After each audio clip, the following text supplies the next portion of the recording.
Halo, assalamualaikum. Waalaikumsalam, Ibu. Baik, dengan siapa di mana? Sama Rizka di Bandung, Bu. Dengan Ibu Rizka di Bandung. Baik, kita bersolat terlebih dahulu.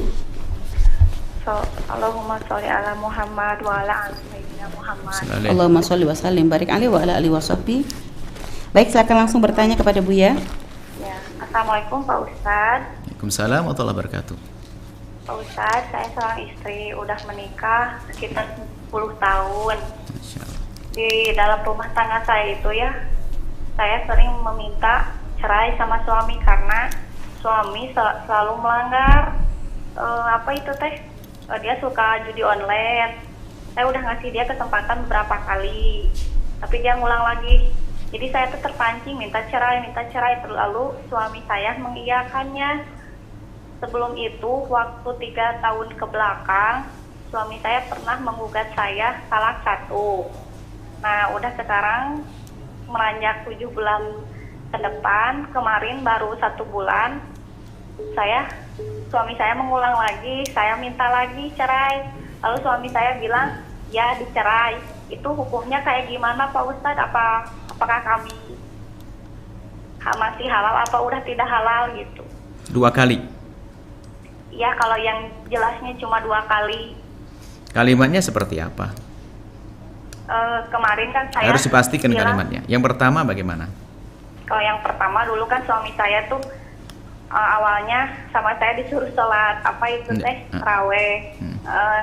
Dia marah-marah gitu. Udah bilangnya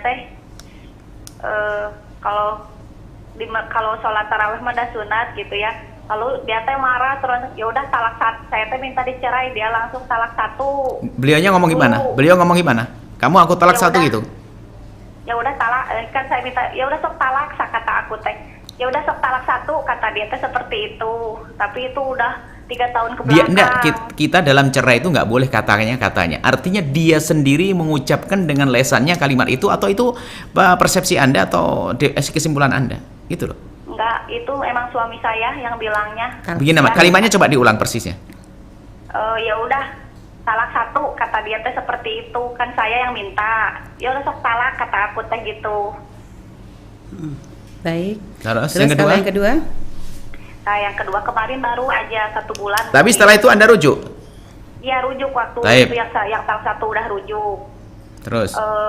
Yang baru yang kemarin, yang jelasnya kemarin saya kan minta lagi. Terus suami saya bilangnya, kan saya udah sekarang mah sekalian aja lah cerainya jadi, kata aku gitu. Saya udah capek ngulang-ulang terus main judi online gitu.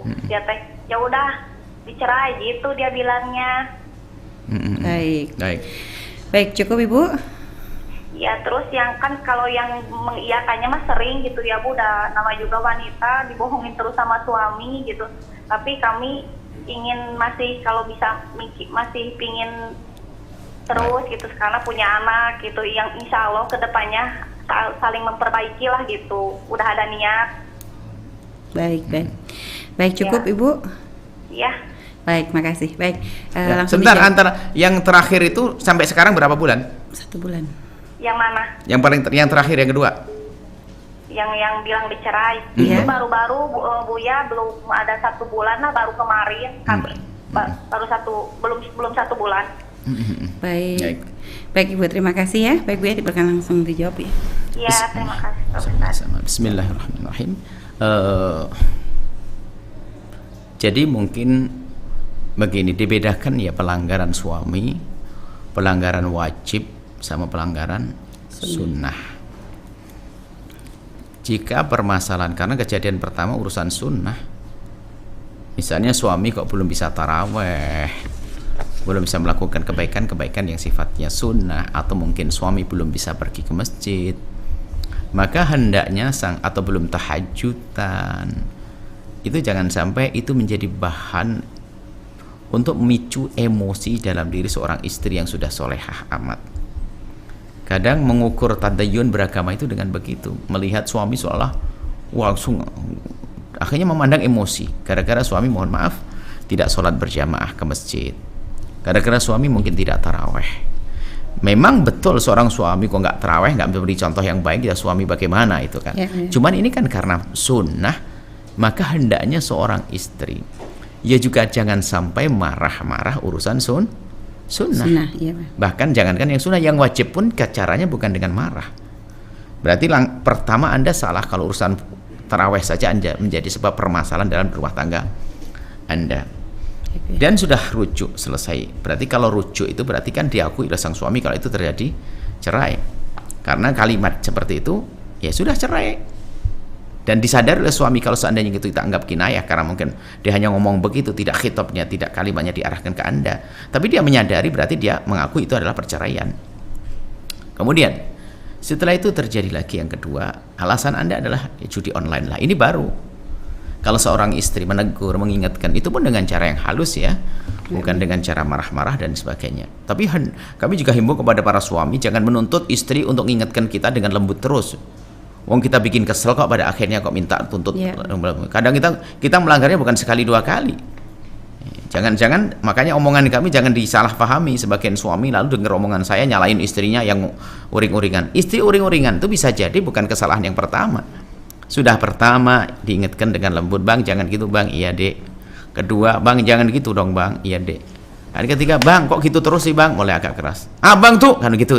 Sebenarnya kan ada perubahan-perubahan ini karena suaminya yang memang bandel, akhirnya ya mau tidak mau si istri adalah rame, rewel. Cuman di sisi lain hendaknya sebagai seorang istri itu jangan mengingatkan langsung dengan marah, emosi dan sebagainya karena itu tidak membuka hati.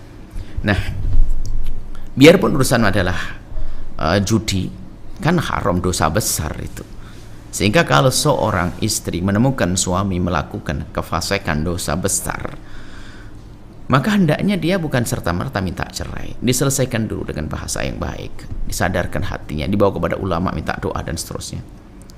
Sekali dua kali, kalau sudah berusaha berkali-kali, kemudian ternyata sang suami kok masih saja seperti itu, maka untuk cerai ini memang ada perkenan. Cuman yang harus dipertimbangkan adalah apakah di saat bercerai nanti Anda bisa jauh lebih bagus tentang pribadi Anda, kebutuhan pribadi Anda. Bisa jadi mempunyai suami yang memang kayak begitu tuh masih jauh lebih bagus daripada menjanda. Kadang mungkin urusan seks, urusan hubungan pribadi Anda sangat besar syahwat Anda, sehingga Anda tidak bisa jauh dari laki-laki, dari suami. Na'udzubillah, keluar dari yang halal masuk haram, zina, na'udzubillah, itu kehinaan. Makanya jangan gampang minta cerai. Sehingga biarpun punya suami suka nempeleng, melakukan keharaman selagi dia masih muslim, tentu ini adalah ya jauh lebih aman daripada dia menjanda, sementara dia sendiri juga punya syahwat tinggi yang mungkin terjerumus dalam zina. Nah, di saat masih bersama dengan suami yang seperti itu, main judi, rizki haram, ya jangan terima nafkah darinya. Cari makan sendiri. Artinya apa? Ya hanya mengambil sisi maslahat dari suami untuk kebutuhan pribadi. Biarpun itu suami nggak bener, masa suami kayak begitu tuh. Nah, tapi maksud kami itu adalah jangan serta-merta minta cerai, karena cerai itu adalah bukan sekedar kalian cerai, diputuskan perceraian itu. Setelah perceraian itu panjang kisahnya.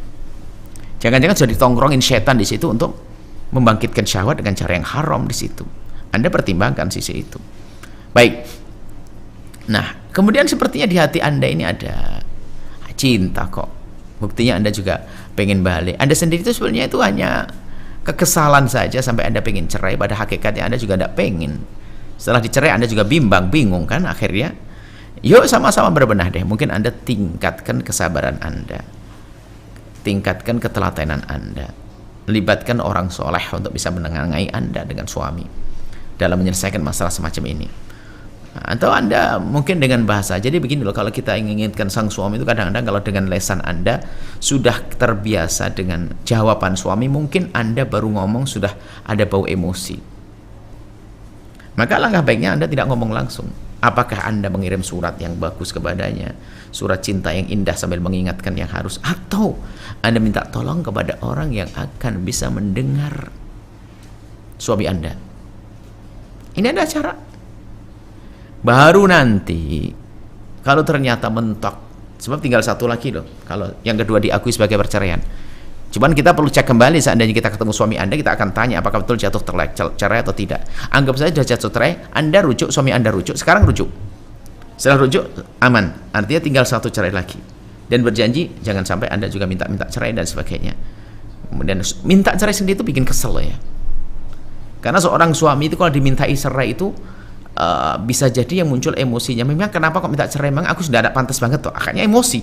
Sehingga yang semula itu tidak pengen mencerai, cuman karena permintaan cerai. Permintaan cerai minta pisah kan? Minta pisah kan jauh. Aneh banget. Menyakitkan sekali permintaan cerai itu dari seorang istri itu sebetulnya bagi suami. Nah di saat suami misalnya kalau sudah rujuk nanti tinggal ditata kembali. Nah, yang terpenting sebetulnya itu adalah permasalahan ini harus beresin dulu. Biarpun seandainya cerai ada banyak, masih ada kesempatan. Tapi kalau permasalahannya tidak diselesaikan, Anda kumpul sehari besok berantem lagi dan minta cerai lagi. Permasalahan di diri Anda yang gampang minta cerai, bukan menyelesaikan masalah. Suami Anda juga masih begitu. Permasalahan di Anda sekarang selesaikan dong. Kalau ternyata tidak bisa diselesaikan, ya untuk apa dilanjutkan? Nggak punya masalah atau nggak bisa diselesaikan kok. Jadi pertama yang harus Anda jalani menyelesaikan permasalahan dulu dong. Komitmen suami untuk bisa benar untuk tobat, kemudian Anda sendiri juga mengurangi emosi Anda. Semuanya adalah mendekat. Hanya harus mengalah lah untuk pasangan. Nanti akan ketemu. Suami oke lah demi karena Allah dan karena istriku aku akan berhenti. Sang istri pun juga demikian, demi keharmonisan aku pun juga tidak perlu uring-uringan. Kemudian setelah itu Anda harus lebih cerdas kapan harus marah dan kapan tidak boleh marah. Ini kan penting sekali. Seorang istri kadang-kadang gara-gara emosi semuanya jadi bahan marah. Dikit-dikit marah. Mana cantiknya? Mana indahnya? Baik, Bu ya. Suami akan kesel, akhirnya suami pun ngapa? Kadang mohon maaf, jangankan ke urusan judi. Urusan ngajak kebaikan yang lainnya pun kalau dengan cara kasar akan marah. Ada judi, memangnya kenapa mau judi? Terus mau apa kau? Digituin dia. Jadi yang salah adalah kita yang ngajak, tidak dengan menghentikannya, tidak dengan kelembutan sehingga mengundang emosi. Semoga Allah wujudkan keindahan dalam rumah tangga Anda, suami Anda sadar dan kembali kepada Allah, dan Anda pun juga bisa dengan lebih lembut di dalam menyelesaikan. Kalau tadi kata Buya, ibaratnya ini kan satu sisi suami melakukan judi itu kan berarti kan memasukkan sesuatu yang haram kan Buya. Artinya sangat mungkin istri mengkonsumsi yang haram, dan kata Buya ya kalau misalnya tetap bertahan jangan makan dari yang haram tadi. Kalau misalnya si istri sudah tidak ada jalan lain, artinya dia sendiri bukan yang bisa mencari nafkah, ya hanya menerima dari suami Bu ya. Satu sisi kadang ya suami ya begitu melakukan judi, dan intinya yang jelas rezeki itu bercampur dengan yang haram, yang itu akan dimakan olehnya, dimakan anaknya. Nah ini kan kayak buah si malakama banget Bu ya. Satu sisi mungkin kalau cerai tadi dia punya kebutuhan khusus gitu Bu ya. Kalau kayak gini gimana Bu ya? Artinya tidak dapat solusi untuk mendapatkan rezeki yang lain. Dia harus punya solusi, apakah dia bekerja atau dia kalau memang tidak mampu dia berhak mendapatkan dari zakat. Orang fakir dia nggak punya apa-apa karena rezeki yang halal nggak bisa. Kemudian kalau rezeki yang tidak mendapat rezeki halal itu bisa termasuk derajat fakir Bu ya? Kan nggak punya kerjaan dia kan perempuan kalau kerjaan. Suaminya nggak punya kerjaan kecuali itu, cuma kerjaan judi. Misalnya dari zakat, atau mungkin ya minta bantuan kepada saudara, atau coba bekerja. Nah, sebab apa? Kalau dia masih nerima dari suami itu omongannya mentah, kau ini banyak ngomong cerewet pun nerima juga duitnya. Mana bisa nasihati? Kan jadi rendahkan. Cerewet kamu tuh. Habis ini ngomong jangan judi, besok minta duit bang. Lah kan aneh banget. Di samping itu Anda harus betul komitmen. Apa Anda harus serius dengan apa yang Anda putuskan, bahwasanya itu adalah haram. Saya tidak boleh mengambil dari suami. Di situ ada wibawa, enggak bang. Aku sayang abang, aku cinta abang. Cuman mohon maaf bang, kalau abang ngasih ke yang haram saya tidak akan terima. Serius. Bahkan menurut Anda lebih baik sakit di situ. Demi karena kemanusiaan. Di saat Anda melihat seperti itu, suami akan tersentuh. Wah benar-benar istriku nih. Mungkin berhenti dari situ, nggak perlu nasihat. Yeah. Tapi aneh ngomong, jangan bang, besok bang mana duit bang. Aneh banget ini. Baik ya. Baik, terima kasih Bu ya atas jawabannya. Setelah Anda menyaksikan video ini, jangan lupa berselawat kepada baginda Nabi Muhammad sallallahu alaihi wa alihi wa sahbihi wasallam.